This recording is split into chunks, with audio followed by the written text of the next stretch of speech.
All right, thank you for staying with us. It's still sports tonight, and we still want you to take advantage of our platforms for feedback on the show and talk to us, react to the issues, and give us your ideas about the issues we've talked about already, particularly the table tennis. Our juniors have failed to make it to the main round of the IWTF World Juniors in Cape Town. All African teams failed to make it to the main round.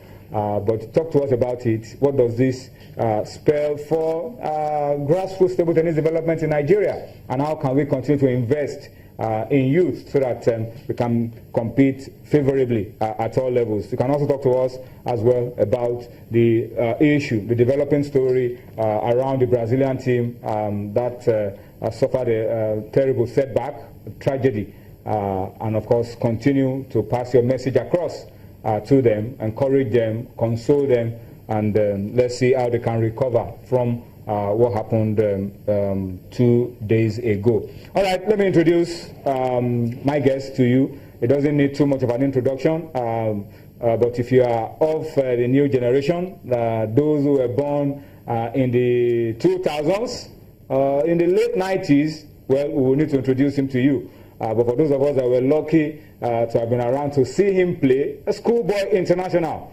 That was what he was in those days. Paul Okoku. He's been on Sports Tonight before. We're happy to have him back with us on Sports Tonight. He's a Lagos boy, but lives in the United States now. But the Lagos blood is still flowing.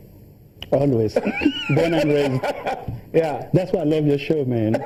You make me look old. And you have a great sense of humor about that too. Right on, brother. All right. That's Paul Okoku. But Paul, good to have you with us on Sports Tonight. You came in a few... Yesterday. Okay. Actually, I flew in yesterday. Yes, sir. That's good. We're happy to have you. Thank you.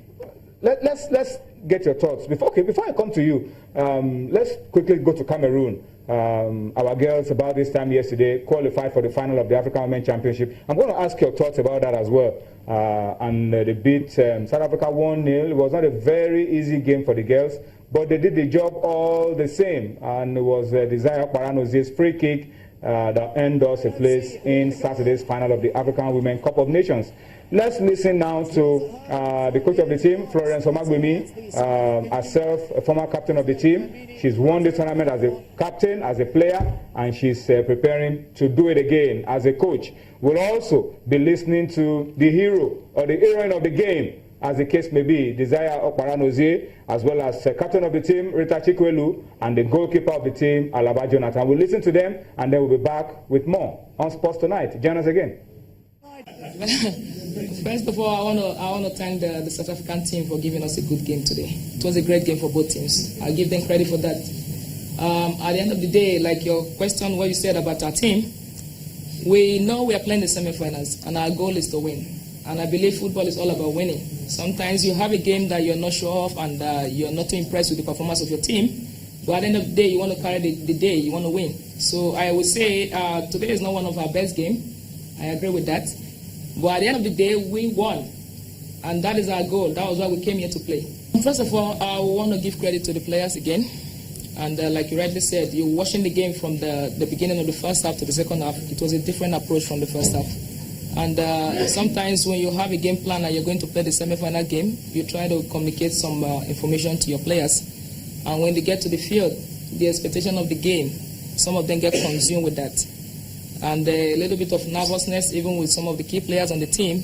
It was surprising because they carried the game too much. You know, just like psychologically, some of them look as if they were too overwhelmed with the game. So I can say the first half of that game, it's not that we're not playing, but it's just that psychological problem was affecting the team. They all look as if they're too consumed with the game. I can agree with that. Then second half, when we went in, we tried to make sure we asked them to relax a little bit, because they want to play in the finals. So we try to make sure, just take it easy and play simple.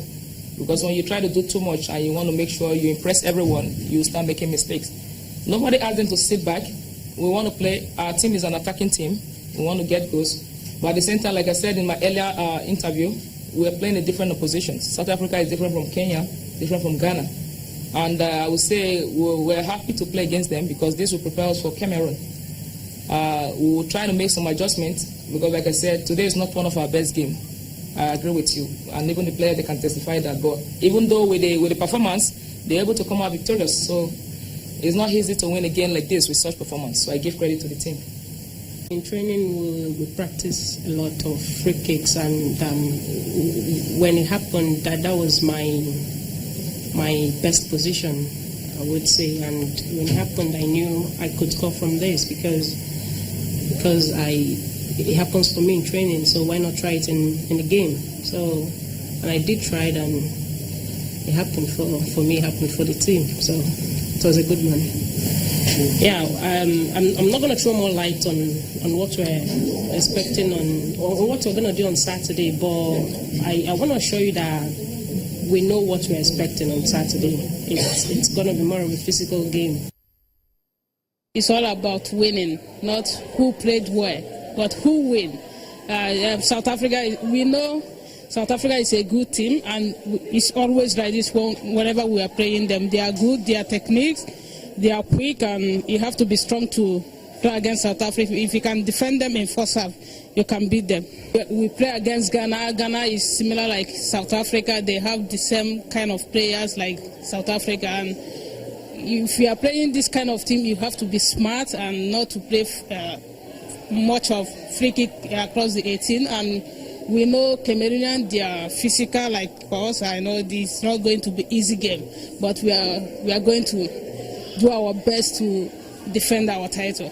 At first, we didn't know it was going to be this tough, but at the end of the day, we carried it because we were able to listen to the coach's instructions, and we went back in the second, because the first half, they were giving us a real tough game. So in the second half, we went there and showed them the stuff we were made of, Yeah. When we went in, she actually told us that we were a bit slow and we have to go aggressive and play the way Nigerians we used to play, because we are Nigerians. We don't play like the white, like giving them space. We play hard game, like man-to-man marking. So that was what we did in the second half. We came all out and we did our best, and we thank God it came out to the victory of Nigeria.